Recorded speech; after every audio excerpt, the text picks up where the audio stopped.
Bonjour à tous et bienvenue dans l'intégrale d'Opal Ciné cette semaine. Nous avons la chance de rencontrer un passionné de cinéma mais qui est également un athlète puisqu'il fut champion du monde de Kung Fu. C'est Jean-Marc Mineo, le réalisateur de Bangkok Renaissance.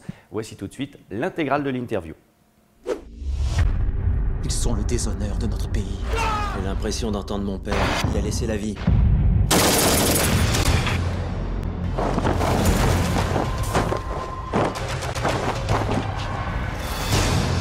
L'entraînement n'est pas le savoir, et le savoir n'est pas la force. Combine l'entraînement et le savoir, tu auras la force. Bangkok Renaissance, c'est l'histoire d'un petit garçon qui assiste à l'assassinat de ses parents.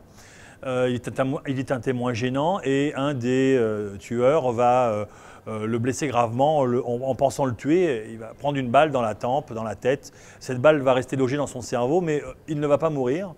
Et ce petit garçon va souffrir d'un syndrome qu'on appelle l'ataraxie, qui est donc l'absence d'émotion, ni haine, ni joie, ni peine, en fait, à savoir qu'est-ce qui fait de nous un être humain. Est-ce que c'est la chair et le sang, ou est-ce que c'est ces petites choses qui nous font du bien ou qui nous font du mal au quotidien?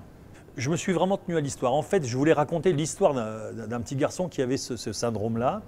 Et puis, bien sûr, j'avais envie de faire un film d'action, en fait. Hein.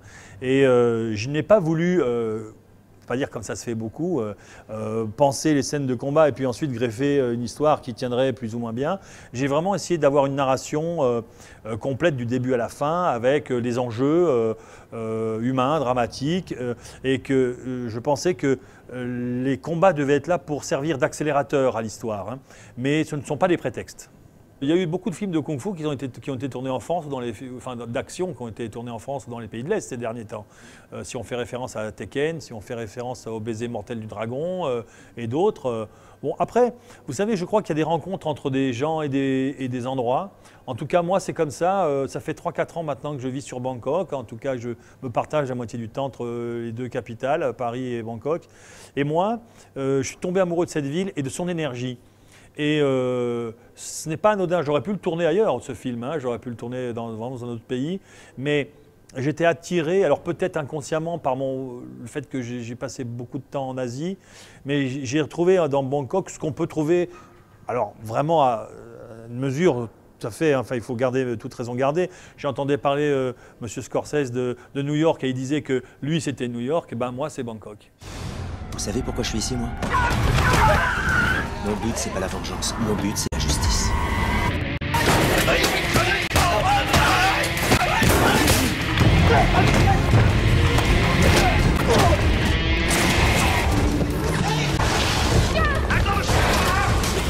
J'ai travaillé avec un garçon qui s'appelle David Ismailon, qui est un extraordinaire chorégraphe de cascade, qui a travaillé sur Hong Bak aussi.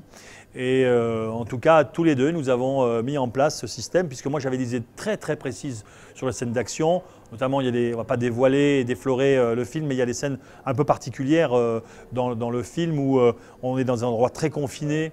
Et c'est vrai qu'on a travaillé vraiment précisément sur des séquences de combat particulières. J'ai essayé, sans avoir la prétention de renouveler le genre, j'ai essayé de faire des choses différentes. On a tous vu des films où on se doutait bien que les personnages n'avaient pas appris le kung-fu en l'espace de 3 mois et qu'ils étaient aidés ou par un montage extrêmement cut ou par des câbles ou par des effets spéciaux. J'ai vraiment voulu rester crédible et être sincère. Donc j'ai demandé à mes comédiens et à mes cascadeurs d'aller le plus loin possible. Ça a donné lieu à des chaos mémorables sur le tournage, je crois j'en ai compté 8. Et en tout cas, tous les coups portés le sont vraiment.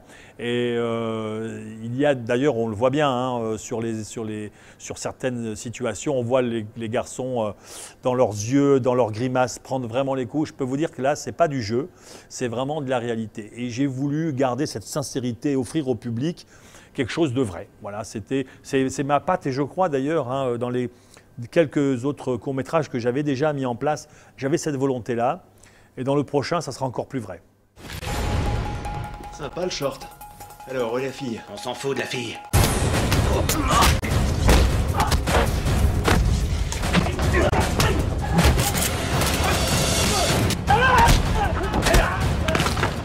quand ce film était mis en place, j'ai cherché un garçon capable de jouer la comédie vraiment à haut niveau, hein. On pourrait éventuellement l'employer sans qu'il mette un coup de pied. Et puis j'avais besoin pour mon film aussi, bien sûr, qu'il soit capable des meilleures performances. Alors j'ai cherché un petit peu partout dans le monde et je suis tombé sur John qui venait de faire Tekken, l'adaptation du jeu vidéo. Et j'avais remarqué sa puissance de jeu et bien sûr ses prouesses techniques. Nous nous sommes rencontrés, nous avons parlé de l'histoire parce que John était très attaché à l'histoire, bien plus qu'au combat d'ailleurs.